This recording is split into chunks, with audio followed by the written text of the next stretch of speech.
સુરત જિલ્લા પંચાયત કચેરી ખાતે નવા કારોબારી અધ્યક્ષે ચાર્જ સંભાળતા જ સપાટો બોલાવ્યો છે. લેટ લતીફ કર્મચારીઓ પર સકંજો કસ્યો છે અને નોટિસની કાર્યવાહી હાથ ધરી છે.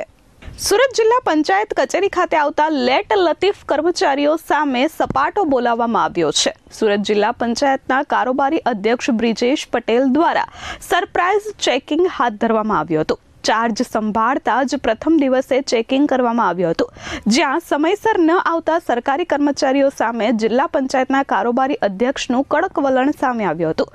મોડા આવતા કર્મચારીઓને પહેલો જ દિવસ હોવાથી આજે નોટિસ જિલ્લા પંચાયત ખાતે પાઠવવામાં આવી હતી.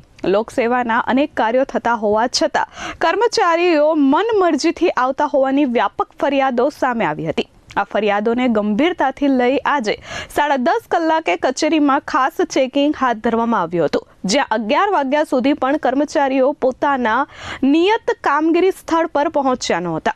સમયસર કામ પર ન પહોંચતા કર્મચારીઓને સીધા જ સ્થળ પર જ ઝડપી પાડવાનું આયોજન કરાયું હતું.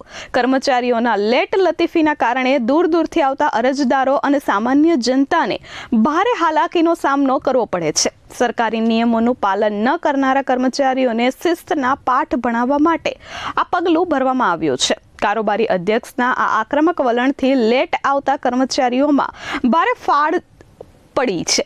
આગામી દિવસોમાં જો કોઈ મોડા આવતા કર્મચારીઓ પકડાશે તો તેમની સામે કડક કાર્યવાહી કરવામાં આવશે. બ્રિજેશ પટેલ, કારોબારી અધ્યક્ષ, સુરત જિલ્લા પંચાયત. આજે કારોબારી અધ્યક્ષ તરીકેના પદભાર સંભાળ્યા પછી પ્રથમ દિવસે સવારે 10:30 વાગ્યે વિવિધ વિભાગોમાં જવાનું થયું, ઓચિંતી મુલાકાત લેવાનું થયું. સિંચાઈ વિભાગ, ખેતીવાડી વિભાગમાં મુલાકાત લેતા કર્મચારીઓ, ઘણા કર્મચારીઓ નિયમિત સમયસર આવ્યા નહોતા અને અમુક કર્મચારીઓ આવ્યા હતા ત્યારે ચોક્કસ જે પ્રમાણે પ્રજાના કામો કરવા માટે એમની નિયમિતતા જરૂરી છે એને જોતા આવનારા દિવસોમાં અમે ચોક્કસ એની નોટિસ આપીને કાર્યવાહી કરીશું અને ત્યાર પછી પ્રથમવાર છે અને બીજી વાર થશે તો એને યોગ્ય પગલાં પણ ભરીશું. ધરતી પટેલ, S24 ન્યૂઝ, સુરત.